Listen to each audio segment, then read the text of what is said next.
बातें कहूंगी यहां पर और ये कहनी जरूरी है। किसानों ने लगातार समाधान का वेट किया, इंतजार किया। 794 दिन हो गए हैं और उसके बाद भी आज भी किसानों को एमएसपी पर कोई भी सुनिश्चित समाधान नहीं मिला। 794 दिन पहले किसानों ने अपना आंदोलन वापस लिया था, आपकी समिति को सहर्ष स्वीकार किया था। 6 महीने से पूछ रहे समिति का क्या हुआ, सरकार के पास कोई जवाब नहीं है।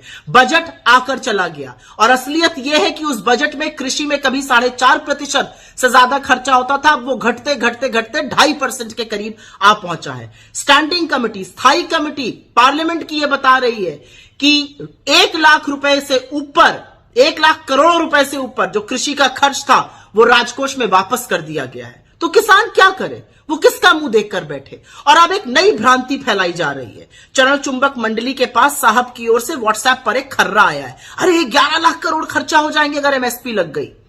मान्यवरों, 2 बातें समझिए।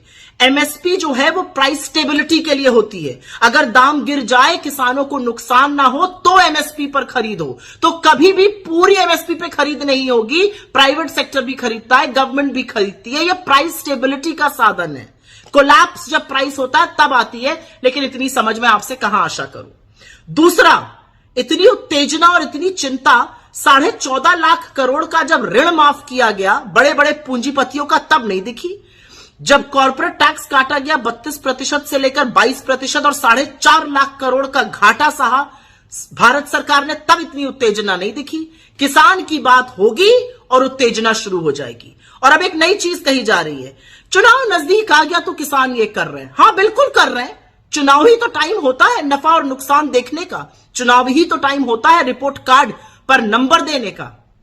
आपको क्या लगता है, चुनाव पास आ गए तो देश के बेरोजगार, देश के युवा, देश की महिलाएं, देश के किसान, देश के श्रमिक कुछ नहीं बोले, उंगली मुंह पर रखकर चुप हो जाए क्योंकि चुनाव पास आ गया है? यही तो वक्त है सरकार को आईना दिखाने का, और बिल्कुल ठीक कर रहे हैं किसान जो सरकार को आईना दिखा रहे हैं।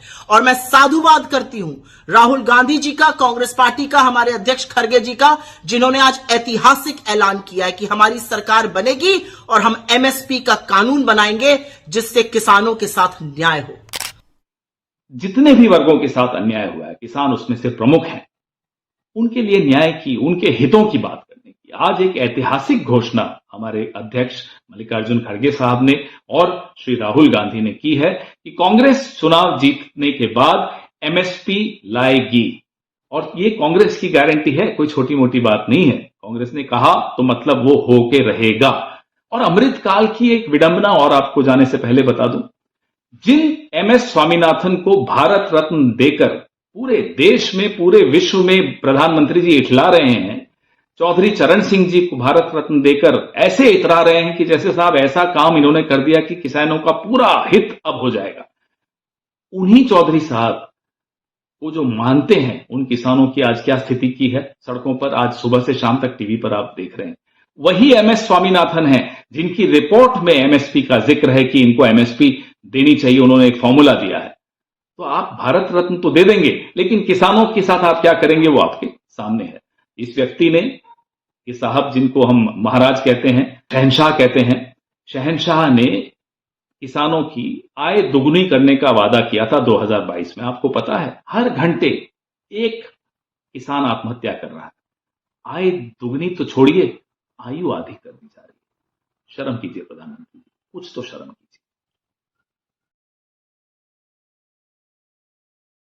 ऐसी ही और खबरों से हमेशा अपडेट रहने के लिए चैनल को सब्सक्राइब कर लीजिए और वीडियो पसंद आया हो तो लाइक और शेयर करना ना भूलें।